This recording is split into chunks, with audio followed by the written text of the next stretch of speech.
We're in the book of James. And you've heard me many times say that the book of James is a book of maturity. It's a book of wisdom. And, in fact, 5 times in the book of James, he mentions the word maturity or mature. And he says things like this. He says, wise people they're positive under pressure. They're mature. They're sensitive to other people. They master their tongue, their mouth, if you will. All right? They're peacemakers. They're not troublemakers. And they're in the process of becoming patient and prayerful. Well, tonight we're looking at the book of James in chapter 3. So if you want to turn there, we're looking at verses 17 and 18. And this is about how we relate to others. The first 16 verses are all about our tongue, our mouth, everything that comes out of our mouth and how it impacts others. And in verse 17 and 18, he gives us some relational wisdom here. And that's what we're going to talk about today. Every day you encounter people that are difficult, to say the least. Is that a true statement for you? Yes. I mean, it is. It is for all of us. I mean, we have trouble dealing with people. And we especially have trouble dealing with people without having conflicts, without butting heads, And we need to learn how to, right? I believe we do. Well, James chapter 3, verse 18 is a key verse for us. And I always back into to the message. I don't know if you've noticed this or not.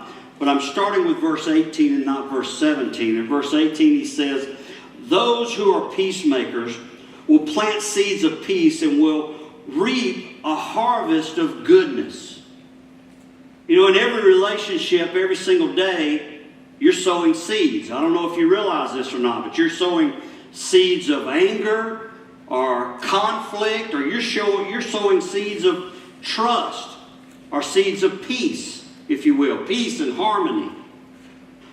One of the reasons that Renee and we talk about social media so much, and I bring this up because she mentioned social media last week, but we talk about it because the algorithms are so dangerous.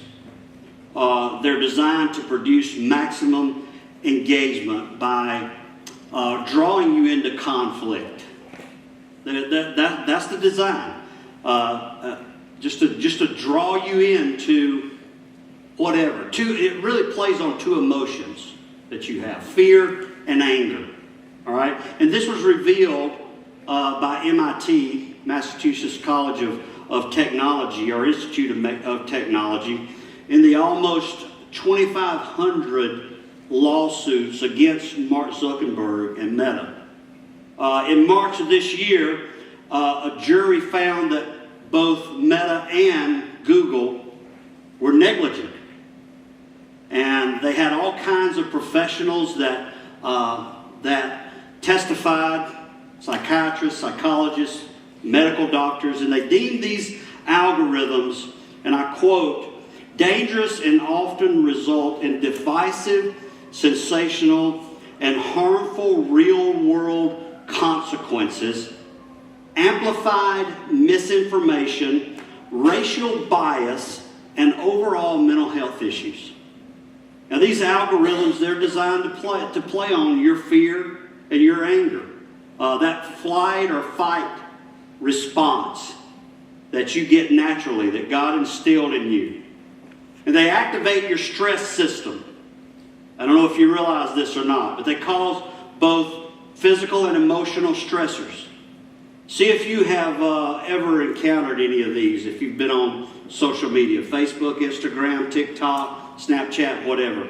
Increased heart rate, shallow breathing, tension, anxiousness, frustration, worry, anger, impatience, helplessness, resentment, bitterness, disgust, and contempt. You ever experienced any of those? You can raise your hand if you have. The vast majority of us have. They have. I did a little test every day this week. And I opened up social media, whether it was Instagram, Facebook, TikTok. And inside of 10 seconds, there was something that came across that was antagonistic. But here's one I want us to look at closely tonight, all right? It's what the experts call the action tendencies that we have. Basically, it's the automatic impulses, the trigger responses, if you will. It's the action that you take when, or reaction, I should say, to whatever you perceive as a threat to you, whatever that may be. And these are the reactions to a post or comment. And look, it doesn't necessarily mean that you have to be on social media to experience these things. All right, it really doesn't make any difference at all. It can be in person, anywhere we go. Seemingly, we're butting heads with people. We are. However, we live so much of our lives online today is that we want to make you aware of these things, of how it affects you, and how it draws you in, how it sucks you in unknowingly. Like, how many of you ever had a clue that those algorithms were designed to do that to you specifically? That within itself makes you angry, doesn't it? I mean, seriously. I mean, look, people have been rewarded over $450 million in these lawsuits. All right? You and I, as Christians, and I want you to listen to me, Hope Church, all right, because I want us to be different than the culture, than the rest of the world, all right? We have a responsibility to respond with a better alternative than anger and indifference, okay? According to James, chapter 3, verse 18, we have a responsibility to plant seeds of peace and harmony. That's what God's Word tells us. You don't do that by sharing everything that you see on Facebook. How do you plant seeds of peace and harmony? All right? It's by being wise toward others. By being wise toward others. Not responding with sheer knowledge, okay, but with wisdom. Have you ever noticed how uncommon common sense is? It doesn't exist, does it? In some people. I mean, here's the bottom line is this, is that people just don't relate to each other. We don't. So sometimes we do the exact opposite of what we need to do to be relational. All right? At times we can act foolish toward others and it causes all kinds of conflict. All right? We often don't even try to relate. Because in some cases, we just hadn't learned how. We haven't. James here, in this next verse, he defines relational wisdom. He shows how it differs from normal reactions, and he details it. He details the how. All right? So let's look at verse 17. He says, "But the wisdom that comes from heaven is first of all pure, and then peace-loving, considerate, submissive, full of mercy and good fruit, impartial and sincere." He says that the wisdom that comes from heaven, and then he gives us 6 things. He says that's what relational wisdom are all about. These 6 things, all right? First, I want to start and say this, that it's a lifestyle. Relational wisdom, relating to others, it's a lifestyle. All right, it's the way you relate to people. It's a practical use of knowledge, the how-to, if you will. All right, it has more to do with your works than your words. All right, it has to do with your lifestyle, not your lips. Okay, it's something that you do. It's acts of service. It's acts of love. It's how you show love to others. It's your character, not your intelligence and not your education. He says the lack of wisdom, it causes all kinds of problems. If you read this entire chapter, it causes problems with people. Men, how many times have you said or done something you thought, well, that's dumb? Some of your wives have told you that. That's dumb. They do that because they're wiser than us. If you're like me, you married way over your head. You did. But you know what? When I'm unwise with others, it just causes problems. It does. It does. How do you know if you're being wise with others? How do you know? Well, in verse 17, James gives us some ways that we should act, that we should be, to relate wisely to other people, if you will. All right? The first one is this. If I'm wise, I'll not compromise my integrity. James says that wisdom is pure. That's how he starts out here. Wisdom that comes from heaven is pure. That means it's uncorrupted, it's authentic, all right? It's not compromised. And he's talking about our character and our integrity here.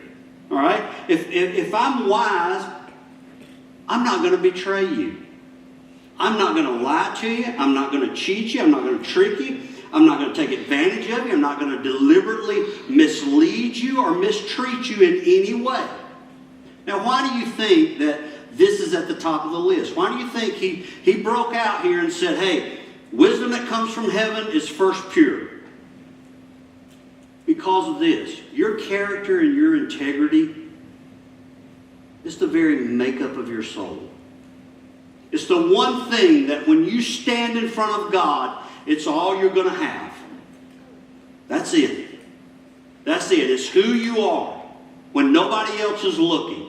And secondly, it's because relationships are important. Why? Because they last. How many times have you heard me say, we're going to know each other in heaven? I'm going to walk up and say, hey, Jerry, what's happening? You know, what's going on, Christina? How you doing? You still taking selfies of my wife? Or with my wife, I should say. Now look, all relationships, in all seriousness, are built on trust. They are. If you're dishonest with people, especially if it's a habit, you have a habit of not telling the truth and it happens all the time, nobody's going to trust you, right? I mean, you're going to have a hard time with relationships. Look around and see if you have any close friends. That could be an indicator. Do you know this? 75% of people lie at least twice a day. We wonder why we have so much trouble with relationships. Why we have a hard time relating. You know, if I'm wise, I'll not compromise my character and integrity. I will constantly be doing those little bitty things. Being in God's Word, serving, loving, doing acts of random kindness to people, helping others. I won't compromise my character and integrity. Proverbs 10:9 says, he who walks in integrity and moral character walks securely. That means they're on firm ground, all right? He's saying, be that person who has nothing to hide, whose intentions and whose motives are pure. All right, the second thing, if I'm wise, I'll not provoke your anger. I won't. James says that wisdom is peace-loving. That's what he says here. Wise people work at maintaining harmony. We do our best to get along with everybody. We do. Well, we're not always looking for a fight. We're easygoing. Some people, they love to be argumentative. You know the type. I mean, they're always primed for a good argument. It's kind of in their nature, okay? They love a good argument. But being a peacemaker is just wise. It just is. Proverbs 20, verse 3 says, any fool can start an argument, but the wise thing is to stay out of them. All right? Anyone who's married, or you've been married for any amount of time, or you know the buttons you can push to make your spouse angry. You know what's going to set them off. When you get in an argument and you're the type that's not above pushing those buttons, you know what the Bible calls that? Foolish. It's not smart. It's not. You know, when you know what makes another person angry, all right, and you use it anyway, that's not wise. That's not wise. If I'm wise, I'm peace-loving, and I'll not provoke you to anger. I just won't. Yeah, I know a couple of things here that cause anger, and you may want to write these down. The first is comparison. When you're with somebody, especially in your marriage, all right, why can't you just be like fill in the blank? Boy, you talk about getting angry. Makes you angry, doesn't it? I mean, all of us had that said to us, all right? You're just like so-and-so, all right? 2 Corinthians 10:12 says it's so unwise to compare. Don't compare anything, all right? Don't do it. It only causes anger. And this is one of the traps of social media too, all right? We've already talked about this. You see others that look good and have the goods, and before you know it, you're in that trap of exhaustion and emptiness and enslavement because you're trying to keep up with somebody else. You've seen something that somebody else has and you want it, you just got to have it. The second thing that causes anger is condemning. You know what? You should be ashamed of yourself. It's all your fault. It's all your fault. Anytime you start a sentence with you ought, you must, you always, you never, you should, you shouldn't, you're condemning. You realize that? We do. We're laying on the guilt. A lot of marriages have this problem. They're little bitty digs where you're always attacking. All right? We need to stop that. Stop that. Condemning causes problems with others. It causes conflict. The third thing that causes anger is contradicting. Contradicting, being argumentative, like I said. How many of you guys like being interrupted? Because the contradictor will interrupt you always. All right? Makes you angry, doesn't it? Ask anybody who's close to me. They know. Don't interrupt me. All right? I'll give you your time, but give me my time too. All right? A while back, there was a couple in our church who were so bad about. She was bad about this. I mean, she was always correcting him with details, little details, and it was so bad their kid would jump in. Now, they're not here anymore, so I can tell you this story, all right? But you could see the frustration and anger building in him, all right? And I was like, come on, give this guy a break. I don't care about the details. Just let the guy tell the story, okay? I mean, if you have an ounce of wisdom, I just believe you don't sweat the small stuff. I don't care about the details. Wisdom it's been said that wisdom is the art of knowing what to overlook. Proverbs 14:29 says, a wise man controls his temper. He knows that anger causes mistakes. How many of you realize that? Every time you get angry, you're going to make a mistake. You are. It gets you into trouble. So if I'm wise, I'm not going to compromise my character and integrity, and I won't provoke you to anger. Wisdom is peace-loving. The third thing is this. If I'm wise, I'll not minimize your feelings. Now, we talk a lot about our feelings here because we're very, very good. And look, and I'm not pointing the finger at anybody. When I do this, there's one finger pointing back at me, okay? All right? We just act on our feelings a whole lot. But James says that wisdom is considerate. All right? Now, consideration just means that I'm mindful of your feelings because your feelings are real. They are. The problem is that feelings are powerful drivers of behavior and powerful drivers of motivation. One of the mistakes that we make a lot is this logic of saying, okay, you feel a certain way and I don't feel that way, so your feelings are invalid. Really doesn't matter, okay? Because I don't feel that way. And everybody knows that you and I are the most logical people on earth, right? We are. Here's the problem is that feelings can be right or they can be wrong. And this takes discernment and consideration. Feelings are feelings. They're real, like I said. Being considerate means that I don't minimize your feelings. Here's an example, all right? Many of you are sitting in this room right now. You may be sitting next to somebody that says it's cold in here and you think it's hot. Well, guess what? You know what? Both of you are right. You are. Because you have different body temperatures, and it's a feeling of how you perceive the temperature in this room. All right? Somebody might say, hey, I'm so depressed. And the response is, well, you shouldn't be depressed. That's not logical. Don't be. Well, that's real helpful, isn't it? Don't be depressed. That's not being considerate at all. Now, this is a true story, and I can tell this. A lady said, I feel you're a racist pastor. And pastors get accused of all kind of things all the time. But I said, you feel. Yeah, I feel. So it's not based on any facts. Well, yeah, you brought up Charlie Kirk, and Charlie Kirk's a racist. And I said, well, no, he's not. He's not. All right?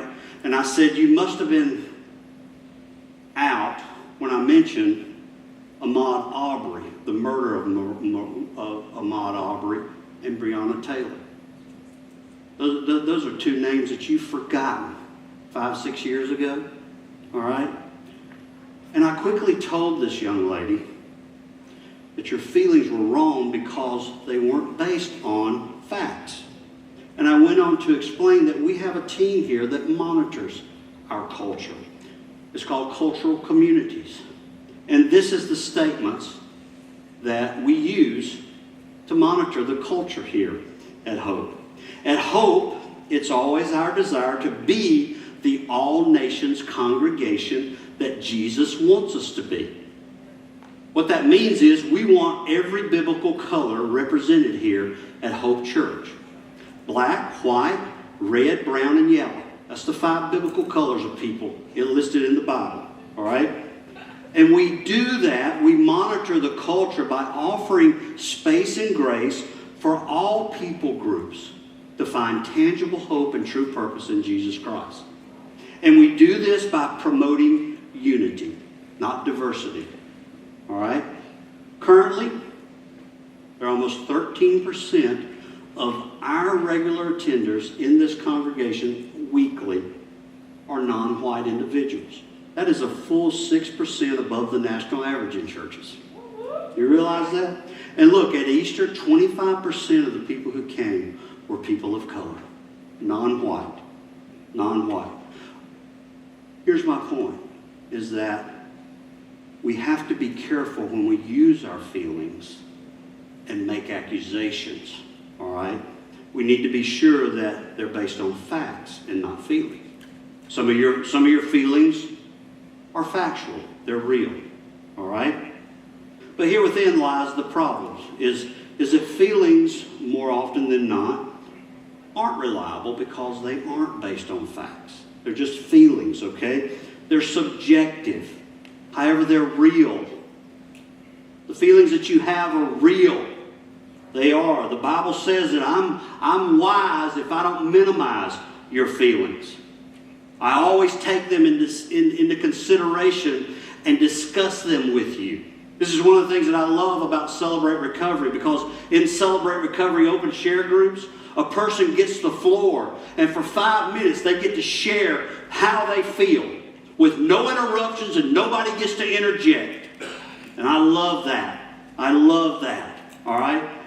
There's a right way and a wrong way always to respond to people's feelings. All right? Proverbs 15:4 says, kind words bring life, but cruel words crush your spirit. Our typical reaction to feelings is this, is we belittle them. We do. Well, it's no big deal. You shouldn't feel that way. All right? That's kind of stupid, don't you think? All right? That's not being considerate. Or we play the psychiatrist and we say things like, well, the reason that you feel that way is because. Don't do that. All right? Don't try to figure them out. Just be sympathetic. Put your sympathetic hat on. for a moment, all right? It's so unwise, and relationships would go so much further if we would just stop and have a little bit of consideration. You ever get into it with a person who always wants to one-up you? You know the person. I mean, he's always got a bigger, better story. Oh, that's nothing compared to me. Always got an excuse. You know the type. This person is constantly trying to outdo you no matter what. I mean, you can't get a word edgewise. And so, I mean, look, if you're wise, you'll just accept the fact that both of you had a bad day today, all right? Or you've had a bad week. If I'm wise, I don't minimize your feelings. I don't minimize the feelings of my loved ones, my kids, my wife, especially, all right? We need to be considerate. We need to allow our spouse to feel tired at the end of the day and to be okay and to console and be empathetic, to have compassion, all right? You don't minimize it. If I'm wise, I don't minimize my integrity, my character, all right? I don't lie to you. I don't cheat. I don't mislead you. I won't provoke you to anger because wisdom is peace-loving, right? I don't push your buttons, all right? I'm not going to. I know what they are, know what those buttons are, but I'm not going to. But I'm going to show you love by not minimizing your feelings, even though it doesn't make sense to me, okay? The fourth thing, if I'm wise, I'll not criticize your suggestions. James says that wisdom is submissive. Now that's a poor choice of words for this translation. And this is the problem with our English translation sometimes, is that it doesn't mean submissive at all. Why James used this term, I don't know, but in the Greek, this is one of those squirrely terms. It's a military term, and what it references is whether there's a command or not, troops just line up when it's time in an orderly fashion. They don't have to be told, they don't have to be commanded, they just do it, all right? So an orderly submission to rather than forced obedience is maybe a good. I tell you what, a better definition may be reasonable. I'm just reasonable. The Living Bible says this. It says in verse 17, it allows discussion. Wisdom allows discussion. It allows us to exchange ideas. All right? If I'm wise, I won't criticize your suggestions because wise people know and understand they can learn from anybody, right?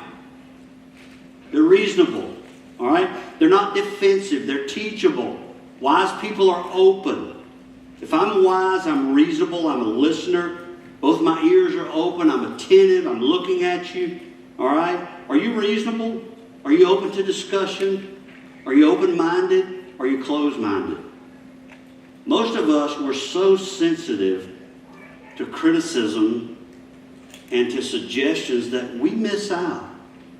We miss out on learning a lot from others. We do. That's why we don't become wise. Proverbs 12:15 says, a fool thinks he needs no advice. A wise man listens to others. Listens to others.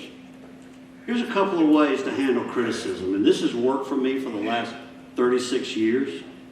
All right? First, if it's true, listen and learn.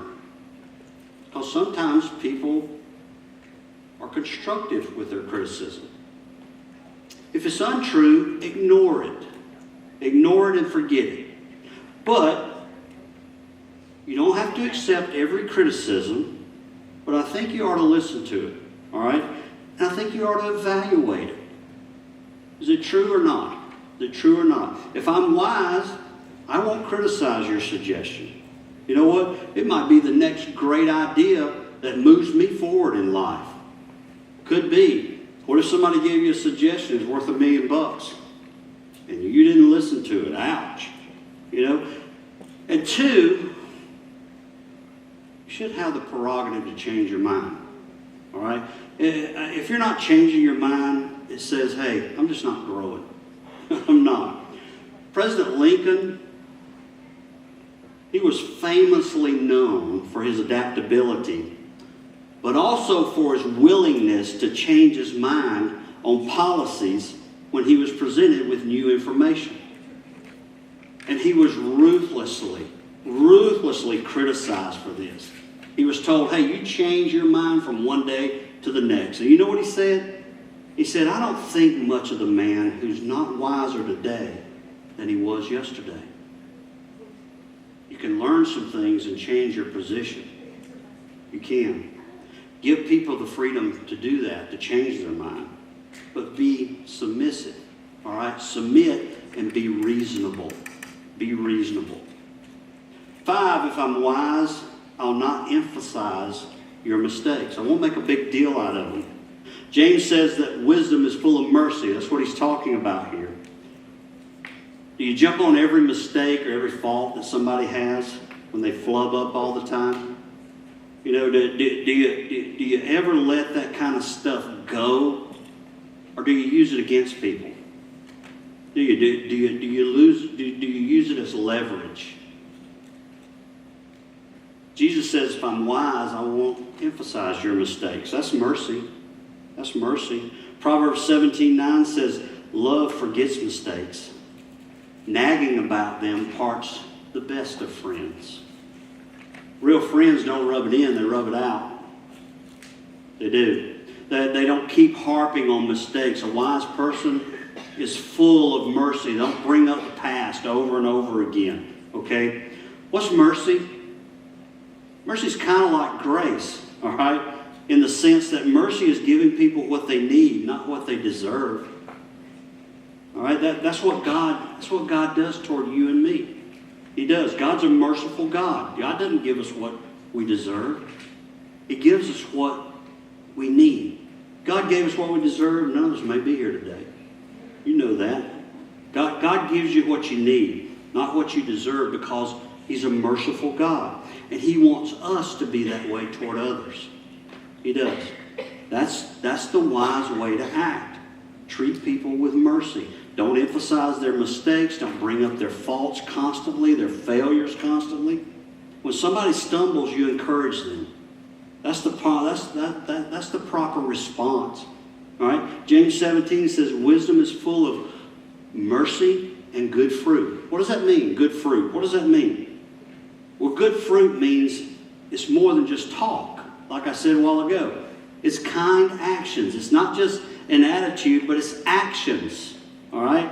It's not just sympathy. You do the things for people and treat them the way that you want to be treated. You don't judge. All right? James says earlier in chapter 2, he says, mercy triumphs over judgment. So you treat people with respect and you show them mercy in different situations. The last thing he talks about in this verse is this. If I'm wise, I'll not disguise my own weaknesses. I won't. James says wisdom is impartial and sincere. I won't disguise my own weaknesses. I won't try to be phony. I won't try to be pretentious. I won't try to fake it. All right? Impartial and sincere. These are two words in the Greek where we get the word, get this, hypocrite. Hypocrite. What's a hypocrite? Well, that's a term from the Greek theater back in the day. All right? And what it was is an actor was often called a hypocrite because they would play several roles in a play. All right? He'd come out wearing typically a large mask. I'm assuming, I don't know, I didn't do a whole lot of research into this, but they didn't have costumes, but they wore these large masks which hid them, all right? And, he'd come out wearing a very large mask, and then he'd go back off stage and change his mask, and he'd play another role or a different person, all right? And I read that in a typical Greek tragedy or comedy that a man might play 5, 6 different roles. But he was called a hypocrite. And what that means is this, is that He just pretended or he faked it. Okay? And the point here is that wise people don't pretend to be something that they're not. They don't fake it, okay? Wise people don't pretend to be something that they're not. All right? They're not phonies. They're open, they're sincere, they're real, they're genuine. All right? They're authentic. Warts and all. This is me. This is me. This is what you see is what you get. They're not trying to hide the big secret of sin and fault. They let people know where they're growing, but they let people know where they're struggling more so. Hey, I'm struggling with this. I need some help. You know, this one point alone would go so far, man. It would improve and cultivate so many good relationships if it were practiced more. It would. It would. Would you agree there's a lot of phoniness in relationships today? There is, man. There is. This type of thing happens all the time. It does. It's incredible. It's incredible. 3 of the most phony places and pretentious places in the United States. First one's the city. San Francisco. Frequently ranked as the #1 most pretentious city, known for its stifling air of overcompensation, entitlement, high-end coffee, and elitist attitude toward others. Now, I like their coffee, I'm just saying. Some of you like some good Starbucks, right? I mean, you do. But look, this exists in all of our cities. Right here in Covington, Georgia. Your city, where you live. Bars are next. They're frequently criticized as the most pretentious and phony social settings. Why? You know, because of the hookup. Everybody lies about who they are. They do. They pretend they're something that they aren't. And then third on the list was Facebook. Most widely perceived as heavily curated and phony as a platform. The highlight reel of life. The performance and pretend life. I think people today appreciate honesty. They do. I know I do. When you're open and you're honest, it allows others to be open and honest. They level with you because you're not trying to be something that you're not. Okay? You're just you. As we wrap up today, I want to ask you a few questions. How wise are you in the way that you relate to others? Your spouse, your kids, on the job, here at church. You ever compromise your character and your integrity? Do you say one thing to this person and then something else to this one over here? Today, I want you to reflect on your notes. Just right where you are. Just reflect on your character, your integrity. Ask the hard questions. Am I peace-loving? Am I considerate of others? Am I open-minded and reasonable? Am I merciful to others? And am I impartial? Am I sincere to others?